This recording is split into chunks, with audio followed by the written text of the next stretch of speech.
संग है, याकूब का परमेश्वर हमारा ऊंचा गढ़ है। सेनाओं का यहोवा हमारे संग संग है, याकूब का परमेश्वर हमारा ऊंचा गढ़ है। जिसने आकाश बनाया, जिसने पृथ्वी बनाई, जिसने आकाश बनाया, जिसने पृथ्वी बनाई, वो सर्वशक्तिमान प्रभु है, वो यहोवा हमारे संग संग है, वो सर्वशक्तिमान प्रभु है, वो यहोवा हमारे संग संग है। सेनाओं का यहोवा हमारे संग संग है, याकूब का परमेश्वर हमारा ऊंचा गढ़ है। सेनाओं का यहोवा हमारे संग संग है, याकूब का परमेश्वर हमारा ऊंचा गढ़ है। समुद्र को जिसने डुबाया, जंगल में से मार्ग को निकाला, समुद्र को जिसने डुबाया, जंगल में से मार्ग को निकाला, जो वायदों को करता है पूरा, वो यहोवा हमारे संग संग है, जो वायदों को करता है पूरा, वो यहोवा हमारे संग संग है। सेनाओं का यहोवा हमारे संग संग है, याकूब का परमेश्वर हमारा ऊंचा गढ़ है। सेनाओं का यहोवा हमारे संग संग है, याकूब का परमेश्वर हमारा ऊंचा गढ़ है। लाजर को जिसने जिलाया, जक्कई को जिसने बचाया, लाजर को जिसने जिलाया, जक्कई को जिसने बचाया, जिनके लिए सब हो संभव, वो यहोवा हमारे संग संग है, जिसके लिए सब हो संभव, वो यहोवा हमारे संग संग है। सेनाओं का यहोवा हमारे संग संग है, याकूब का परमेश्वर हमारा ऊंचा गढ़ है। सेनाओं का यहोवा हमारे संग संग है, याकूब का परमेश्वर हमारा ऊंचा गढ़ है।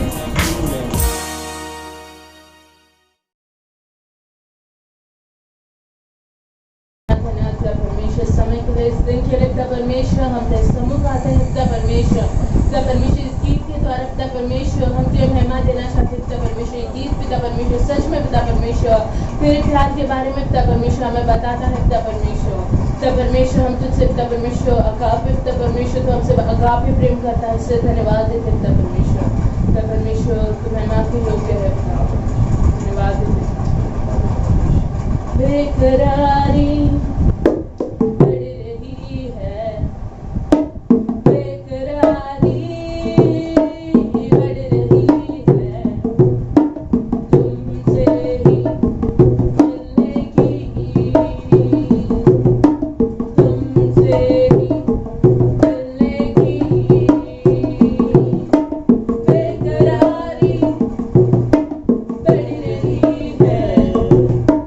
बेकरारी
मिलकर ही जाएंगे पिता परमेश्वर।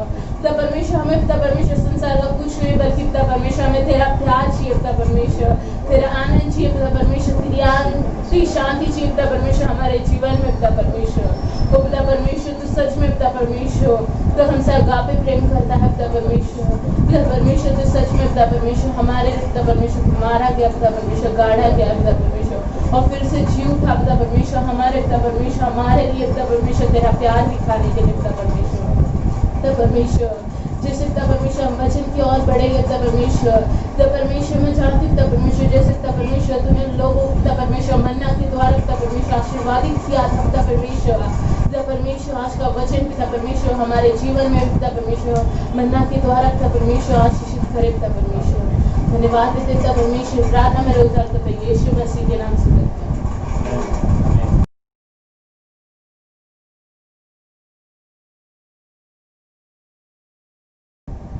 हालेलुया, प्रेज द लॉर्ड, आमेन। परमेश्वर सभी को आशीर्वाद को दे।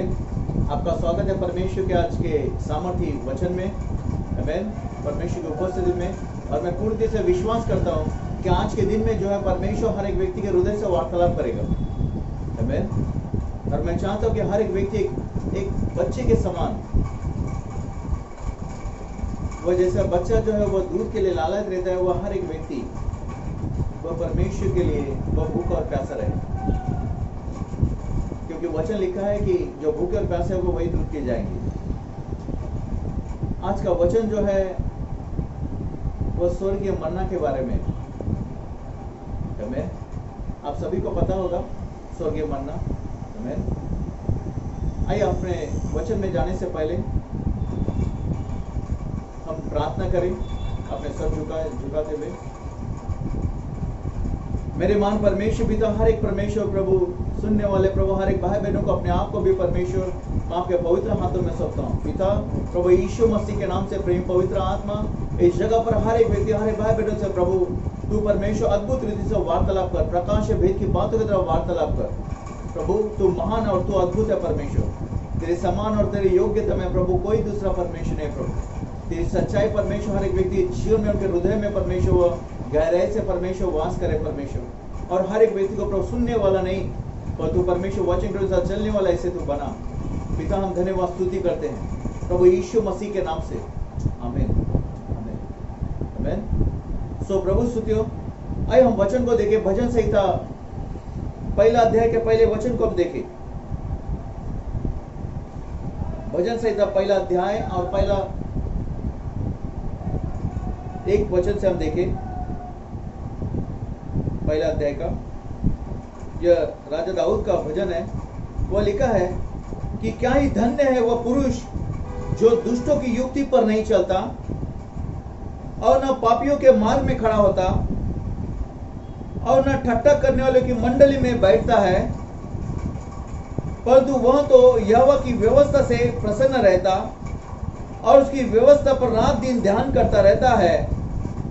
वह उस वृक्ष के समान है जो बहती नालियों के किनारे लगाया गया है और अपनी ऋतु में फलता है और उसके पत्ते कभी मुरझाते नहीं। इसलिए जो कुछ वह पुरुष करे वह सफल होता है, आमीन। आगे का चौथा वचन, दुष्ट लोग ऐसे नहीं होते, वे उस भूसी के समान होते हैं जो पवन से उड़ाई जाती है। इस कारण दुष्ट लोग अदालत में स्थिर न रह सकेंगे और न पापी धर्मियों की मंडली में ठहरेंगे, क्योंकि यहोवा धर्मियों का मार्ग जानता है परंतु दुष्टों का मार्ग नष्ट हो जाएगा, आमीन। इस जगह पर वचन लिखा है कि एक व्यक्ति सफल होने के लिए, एक व्यक्ति अपने जीवन में सफलता पाने के लिए सबसे महत्वपूर्ण बात वो यह है कि वह दुष्टों की युक्ति पर नहीं चलता, दूसरा पापियों के मार्ग में वह खड़ा नहीं होता और वह ठट्ठा करने वाले की मंडली में वह बैठता नहीं। और ऐसा व्यक्ति वह परमेश्वर की व्यवस्था से वो प्रसन्न रहता है और वो परमेश्वर के वचन पर वह रात दिन वह ध्यान करते रहता है। और उस व्यक्ति को सफलता पाने के लिए उसे ये बातें करना बहुत जरूरी है। और वह व्यक्ति उस बहती नाली के किनारे लगाए गए उस पेड़ के समान है। बाइबल का वचन कहता है, तीसरा वचन, वो उस वृक्ष के समान है जो बहती नालियों के किनारे लगाया गया है और अपने ऋतु में फलता है और जिसके पत्ते कभी मुरझाते नहीं। इसलिए जो कुछ वह पुरुष करे वह सफल होता है। एक व्यक्ति को सफलता पाने के लिए ये बातें अपने जीवन में होनी बहुत जरूरी है। आमीन।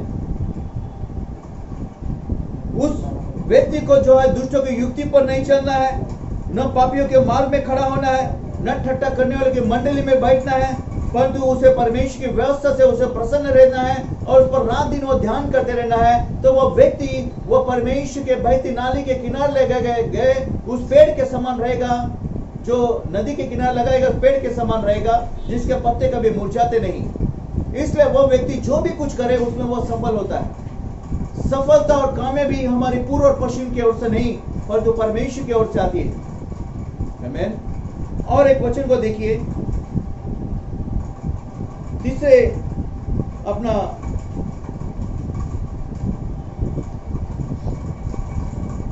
यिर्मयाह का पुस्तक 17 अध्याय का 8वें वचन में, यिर्मयाह का पुस्तक 17 अध्याय और 8वें वचन में,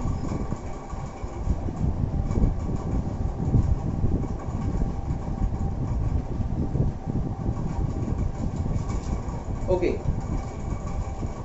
वो उस वृक्ष के समान होगा जो नदी के किनारे लगा हो, उसकी जड़ जल के पास फैली हो। जब धूप होगी तब उसको न लगेगी, उसके पत्ते हरे रहेंगे और सूखे वर्ष में भी उसके विषय में कुछ चिंता न होगी, क्योंकि वह तब भी वो फलता रहेगा। आमीन। परमेश्वर के वचन पर मनन करना, ध्यान करना, वह व्यक्ति अपने जीवन में वह सफलता को पाता है, क्योंकि यह पुस्तक स्वर्ग और पृथ्वी के बनाए हुए उस महान परमेश्वर का पुस्तक है और उस वचन के बारे में लिखा हुआ है कि परमेश्वर का वचन यह दूधर तलवार है। परमेश्वर का वचन ये एक आग और एक हथौड़े के समान है। सारा संसार यह नष्ट होगा, परंतु परमेश्वर के वचन में लिखा हुआ वह काना का बिंदु भी वो बिना पूरे हुए कभी रहित न होगा। आमीन। और एक वचन को देखिए, भजन संहिता 119 अध्याय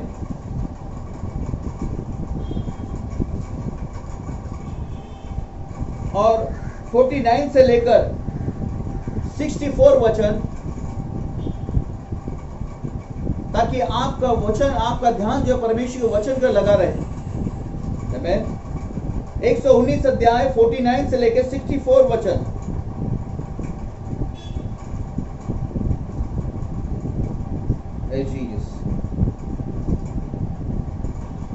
जो वचन तूने अपने दास को दिया है उसे स्मरण कर, क्योंकि तूने मुझे आज्ञा दी है। मेरे दुख में मुझे शांति उसी से हुई है, क्योंकि तेरे वचन के द्वारा मैंने जीवन पाया है। अभिमानियों ने तुझे अत्यंत ठट्ठों में उड़ाया है, तो भी मैं तेरी व्यवस्था से नहीं हटा। हे यहोवा, मैंने तेरे प्राचीन नियमों को स्मरण करके शांति पाई। जो दुष्ट तेरी व्यवस्था को छोड़े हुए है, उनके कारण मैं संताप में जलता हूं। जहां मैं परदेशियों का रहता हूं, वहां तेरी विधियां यानी तेरा वचन मेरे गीत गाने का विषय बनी है। ऐ यहोवा, मैंने रात को तेरा नाम स्मरण किया और तेरी व्यवस्था पर चला हूं। यह मुझसे इस कारण हुआ कि मैं तेरे उपदेशों को पकड़े हुए था। यहोवा मेरा भाग है। मैंने तेरे वचनों के अनुसार चलने का निश्चय किया है। मैंने पूरे मन से तुझे मनाया है, इसलिए अपने वचन के अनुसार मुझ पर अनुग्रह कर। मैंने अपनी चाल चलन को सोचा और तेरी चितौनियों का मार्ग लिया। मैंने तेरी आज्ञाओं को मानने में विलंब नहीं फुर्ती की है। मैं दुष्टों की रस्सियों से बंध गया हूं, तो भी मैं तेरी व्यवस्था को नहीं भूला। तेरे धर्ममय नियमों के कारण मैं आधी रात को तेरा धन्यवाद करने को उठूंगा। जितना तेरा भय मानते और तेरे उपदेशों पर चलते हैं, उनका मैं संगी हूं। हे यहोवा, तेरी करुणा पृथ्वी में भरी हुई है। तू मुझे अपनी विधियां सिखा। आमीन। यह सारा वचन जो है वो यह बताता है कि हमारा ध्यान जो परमेश्वर वचन का लगा रहना बहुत जरूरी है।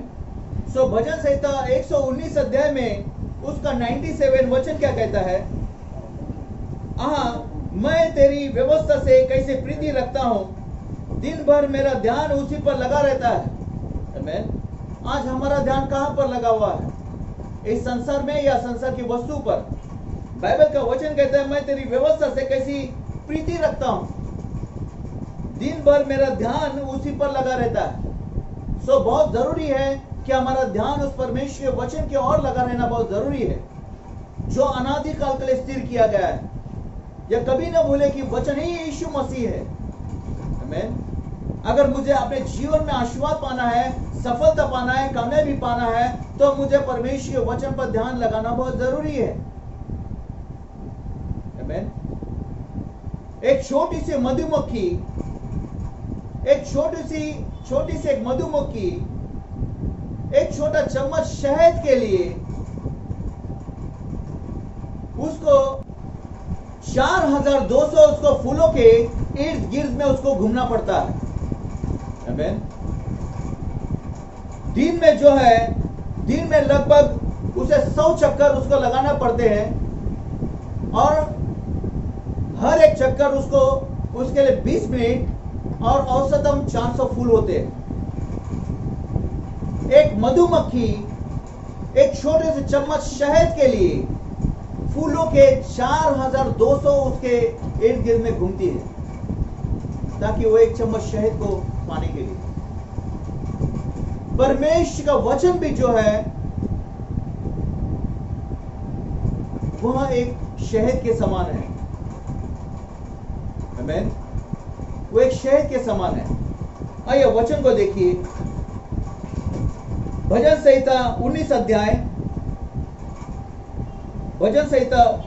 अध्याय मैं आपको परमेश्वर के वचन के महत्व के बारे में आपको बताना चाहता हूं।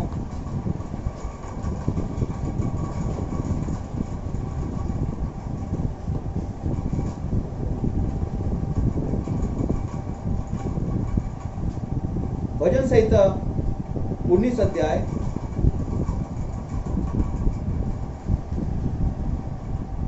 का 10 वचन कहता है, ध्यान से देखिए।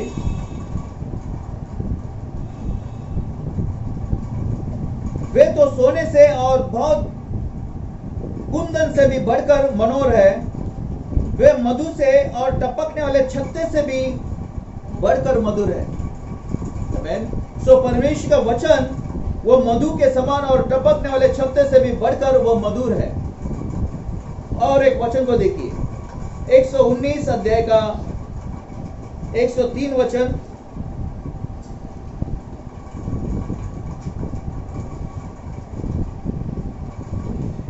तेरे वचन मुझको कैसे मीठे लगते हैं, वे मेरे मुंह में मधु से भी मीठे हैं। आमीन। सो बाइबल का वचन कहता है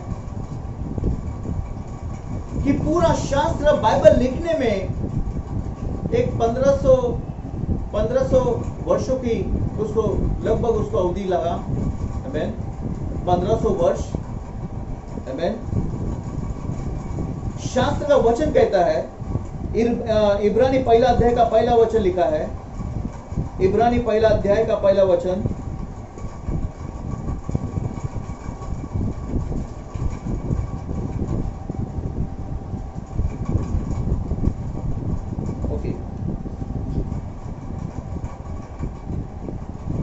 युग में परमेश्वर ने बाप दादों से थोड़ा थोड़ा करके और भांति भांति से भविष्यवक्ताओं के द्वारा बातें किया। आमीन। कैसे परमेश्वर ने वो बातें किया? बाइबल का वचन कहता है थोड़ा थोड़ा करके और भांति भांति से। आमीन। पूरा बाइबल जो है वो 1500 वर्ष उसको लगे पूरा बाइबल को बनाने के लिए। आमीन। और दूसरा वचन को देखिए, यशायाह 28 अध्याय, यशायाह 28 अध्याय का 10वां वचन।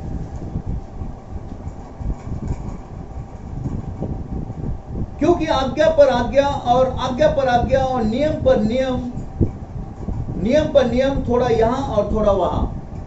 आमीन। सो क्या वचन कहता है? 28 अध्याय 10वां वचन, आज्ञा पर आज्ञा, आज्ञा पर आज्ञा, नियम पर नियम, नियम पर नियम, थोड़ा यहां और थोड़ा वहां। आमीन। और इस रीति से सारे बाइबल को बनाने के लिए जो आपके पास और मेरे पास है उसे कुल मिला के 1500 वर्ष से लगे। आमीन। शास्त्र का वचन कहता है कि परमेश्वर ने जो है, परमेश्वर ने बाइबल को बनाने के लिए,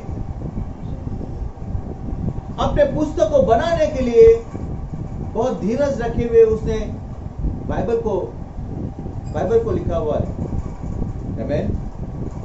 बाइबल का वचन कहता है ताकि कोई भी व्यक्ति वह परमेश्वर के इस बाइबल का संशोधन या पूर्ण गठन वो वापस न कर सके, इसलिए परमेश्वर ने बहुत सोच विचार करके वह सारी बातों को बाइबल में लिखी हुई है जो आपके पास और मेरे पास है।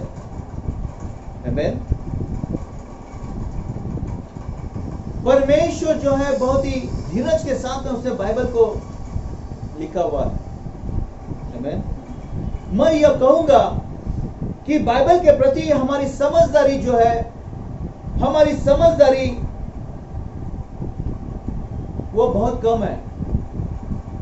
क्योंकि बाइबल को जब हम पढ़ते हैं तब हम हर एक व्यक्ति वो अधीरता के द्वारा, जिसमें कोई धीरज नहीं, इस रीति से हम बाइबल को पढ़ते हैं।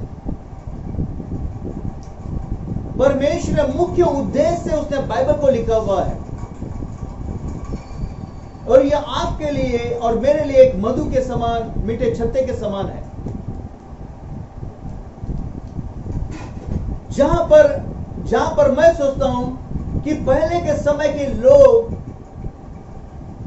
पूर्व काल के लोग जो है वो परमेश्वर के वचन को बहुत महत्व देते थे और यहां तक वो परमेश्वर के वचन को महत्व देते थे कि सुबह से लेकर शाम तक वो परमेश्वर के वचन को सुनने के लिए वो खड़े रहते थे और वो ध्यान से वो परमेश्वर के वचन को सुनते थे और वो अपने जगह को नहीं छोड़ते थे और बहुत धीरज धरकर वो परमेश्वर के वचन को सुनते थे ताकि परमेश्वर का वचन कोई भी वो अपने जीवन में खोए नहीं, क्योंकि उन्हें पता था कि वो परमेश्वर जो कहता है उसके अनुसार ही हमारे जीवन में वो हर एक बातें होने वाली है। पर आजकल के व्यक्ति जो हैं वो परमेश्वर के वचन को धीरज धरे हुए नहीं पढ़ते हैं, वो बहुत अधीर होते हैं। आज के व्यक्ति जो है वह, जैसे आज का संसार बहुत फास्ट चल रहा है, जैसे जंक फूड, जैसे फास्ट फूड के जैसे बहुत उतावली के द्वारा वो परमेश्वर के वचन को पढ़ते हैं और इस रीति से वह परमेश्वर की सच्चाई को, जो आपके में जीवन में आशीर्वाद को लेकर आने वाली है, जो सफलता और कामयाबी को लेकर आने वाली है, उससे हम खो देते हैं। आमीन। परंतु आपको और मुझे चाहिए परमेश्वर के वचन में धीरज धरे हुए उसको पढ़ना बहुत जरूरी है। शास्त्र का वचन कहता है कि परमेश्वर ने ऐसी बात ऐसे उतावली से नहीं लिखा कि जैसे कि हर एक व्यक्ति जो है वह न्यूज़पेपर जैसे दूसरे दिन वो जाहिर करते हैं वह इस रीति से उसने न्यूज़पेपर के समान उसने नहीं लिखा, परंतु पूरे बाइबल को लिखने के लिए परमेश्वर को 1500 वर्ष लगे, थोड़ा यहां से थोड़ा वहां से, और भांति भांति रीति से और अलग अलग व्यक्ति से उसने बातचीत करते हुए परमेश्वर की आत्मा के द्वारा। आमीन। परमेश्वर का वचन यह परखा हुआ है, वह ताया हुआ है, वह सोने के समान, वह शुद्ध है। हालेलुया। आमीन। शास्त्र का वचन कहता है कि हर एक व्यक्ति अपने जीवन में वह विश्वासी होने के नाते दशमांश देने के लिए, कई सारे लोग ईमानदारी से देते हैं परमेश्वर के घर में। आमीन। परंतु दिन भर के समय का 10वां समय परमेश्वर के देने के लिए वो भूल जाते हैं। जैसे दिन के 20वें घंटे से वह दिन का जो 2.5 घंटा वह दशमांश होता है परमेश्वर का। आमीन। कई सारे लोग आज के समय में बाइबल किस रीति से पढ़ते हैं, किस रीति से अध्ययन करते हैं? केवल 5 मिनट। क्या केवल 5 मिनट से परमेश्वर का पवित्र शास्त्र बाइबल को पढ़ने के द्वारा क्या परमेश्वर की सच्चाई को हम पा सकते हैं? क्या परमेश्वर की अद्भुत बातों को हम पा सकते हैं? क्या परमेश्वर की ओर से वो आशीर्वाद को पा सकते हैं? अगर आप सचमुच में उस महान परमेश्वर की ओर से वो आशीष को पाना चाहते हो, तो जैसे हम पैसे का दशमांश देते हैं, वैसे दिन का समय का दशमांश भी परमेश्वर को देने के लिए हम सीखे और ध्यानपूर्वक परमेश्वर के वचन को पढ़े। आमीन। सो बाइबल का वचन कहता है कि कनान देश में जब इजरायली लोग पहले के मिस्र देश के गुलामी में से निकले, इजरायली लोग, और वह कनान देश की प्रतिज्ञा के देश की ओर चले, उनको कनान देश में प्रतिज्ञा के देश में पहुंचने के लिए उनको 40 वर्ष उनको समय लगा। परंतु पवित्र शास्त्र बाइबल का वचन हमें इस रीति से कहता है कि 40 वर्ष तक परमेश्वर ने उन्हें स्वर्ग में से मन्ना खिलाया, जिसे स्वर्गीय भोजन कहते हैं। और वह इस रीति का भोजन नहीं था जैसे कि कोई हेलीकॉप्टर में से जो कोई भोजन का पैकेट फेंके और कोई व्यक्ति जाकर वो पैकेट ले और वह तुरंत उसको खाने के लिए चालू करे, ऐसा वह मन्ना नहीं था। वो मन्ना पाने के लिए उनको घर से बाहर उनको जाना पड़ता था, वो मन्ना उनको लेकर आना पड़ता था, फिर उनको तसली में उसको कूटना पड़ता था, उसको पीसना पड़ता था। आमीन। शास्त्र का वचन कहता है, निर्गमन 16 अध्याय, निर्गमन का पुस्तक 16 अध्याय को निकाले। मैं चाहता हूं इस वचन को हर एक व्यक्ति जो है निर्गमन 16 अध्याय और 13 से लेकर 15 वचन को हम पढ़ें। तब ऐसा हुआ कि सांझ को बटेरें आकर सारी छावनी पर बैठ गई और भोर को छावनी के चारों ओर ओस पड़ी, और जब ओस सूख गई तो वे क्या देखते हैं कि जंगल की भूमि पर छोटे छोटे छिलके पाले के किनकों के समान पड़े हैं। यह देखकर इजरायली जो न जानते थे कि वह क्या वस्तु है, वे आपस में कहने लगे, यह तो मन्ना है। तब मूसा ने उनसे कहा, यह वही भोजन वस्तु है जिसे परमेश्वर तुम्हें खाने के लिए देता है। हालेलुया। उसका 31वां वचन को देखिए। इजराइल के घराने ने उस वस्तु का नाम मन्ना रखा, और वह धनिये के समान श्वेत था, और उसका स्वाद मधु के बने हुए पूरे कैसा था। वो कैसा था मन्ना? वो मधु के समान था, एक धनी के समान था। आमीन। जो उनको रोज उनको घर से बाहर जाकर उनको बटोर कर लेकर आना पड़ता था। आमीन। उसका 35वां वचन कहता है,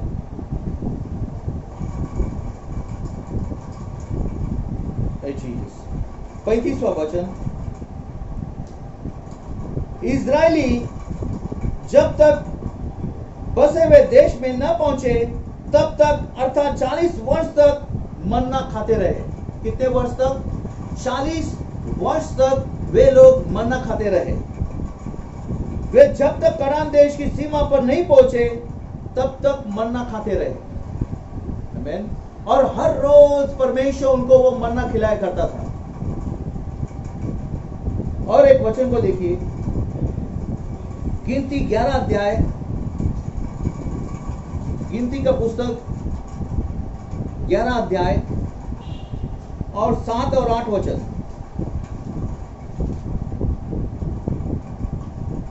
यस, 7 और 8 वचन। मन्ना तो धनिये के समान था और उसका रंग रूप मोती का सा था। लोग इधर उधर जाकर उसे बटोरते और चक्की में पीसते और ओखली में कूटते थे और तसले में पकाते थे और उसके फुलके बनाते थे और उसका स्वाद तेल में बने हुए पुए के समान था।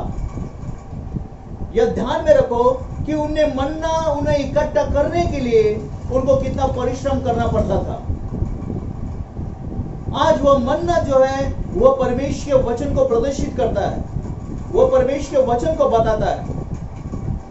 वे लोग मन्ना इकट्ठा करने के लिए, बाइबल का वचन कहता है, मन्ना तो धनिये के समान था और उसका रंग रूप मोती का सा था। लोग इधर उधर जाकर उसके बटोरते और चक्की में पीसते और ओखली में कूटते और तसले में पकाते थे और उसके फुलके बनाते थे और उसका स्वाद तेल में बने हुए पुए के समान था। आमीन। वो फुलके बनाते थे उसके, और इस रीति से वे लोग वो मन्ना खाते थे। आज मन्ना जो है परमेश्वर के वचन को बताता है। पहले के समय के लोग वो मन्ना जो स्वर्गीय भोजन खाने के लिए उनको घर से बाहर जाकर उनको परिश्रम करना पड़ता था। आज मन्ना परमेश्वर के वचन को बताता है। वे लोग काफी धीरज के द्वारा उन्होंने मन्ना इकट्ठा करते थे और उनको बनाते थे। आज जो परमेश्वर का वचन जो मन्ना के समान है, एक रोटी पुष्टिकर भोजन के समान है, हमें कितना धीरज के द्वारा उसको पढ़ना चाहिए। पर कई सारे लोग जो अधीरता के द्वारा 5 मिनट 10 मिनट वो परमेश्वर के पवित्र शास्त्र को वो पढ़ते हैं। अगर आप चाहते हो कि परमेश्वर के ओर से आप आशीर्वाद को पाए, चंगाई को पाए, भरपूरी को पाए, उन्नति को पाए, तो ये सारी बातें बाइबल में लिखी हुई।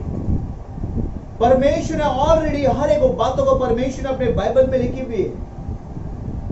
आपको धीरज धरे हुए उसको पढ़ना बहुत जरूरी है। अगर आप अधीर होते हुए अगर परमेश्वर के वचन को आप पढ़ोगे तो आप परमेश्वर से आशीर्वाद से वंचित रह जाओगे। आमीन। सो परमेश्वर का वचन प्राप्त करने के लिए आपको और मुझे धीरज धरे हुए समय परमेश्वर के वचन को मनन करने के लिए लगाना बहुत जरूरी है, ध्यान लगाना बहुत जरूरी है। आमीन।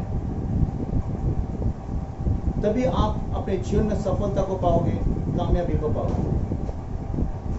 भजन संहिता 1 अध्याय को आप जरूर पढ़ें। आमीन। एक व्यक्ति कैसे क्या सफल होता है यह भी ध्यान में रखें।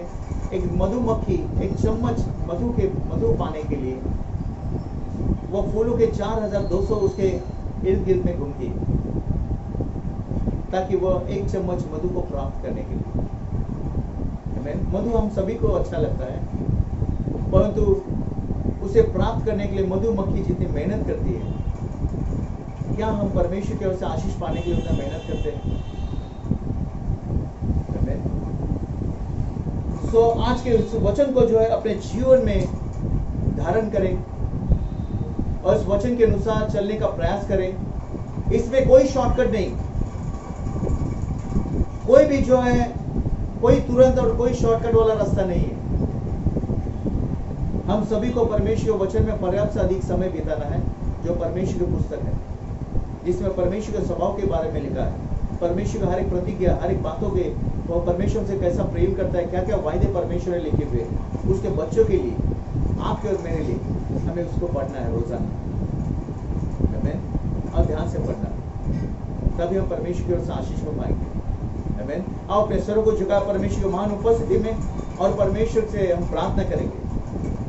मेरे महान परमेश्वर पिता प्रभु यीशु मसीह के नाम से प्रभु, जैसे प्रभु हमने आपके सामर्थ्य वचन को परमेश्वर हमने भाई बहनों को परमेश्वर हमने बताया, परमेश्वर आपके वचन के महत्व के बारे में, जो वचन अनादिकाल के लिए स्थिर किया गया परमेश्वर।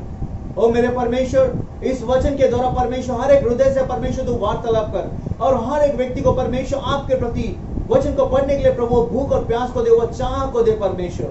और मेरे परमेश्वर, मैं प्रार्थना करता हूँ कि जैसे भाई बहन परमेश्वर के वचन में ध्यान मन करे, वो प्रकाश भेद की बातों के द्वारा प्रभु हर एक व्यक्ति के हृदय से वार्तालाप करे परमेश्वर। ओ मेरे परमेश्वर पिता प्रभु तू सहायता मदद कर परमेश्वर। मेरे परमेश्वर पिता हर एक व्यक्ति जीवन में परमेश्वर पिता प्रभु उन्हें मार्गदर्शन कर परमेश्वर, आपके वचन के प्रति वो चाह निर्माण हो परमेश्वर।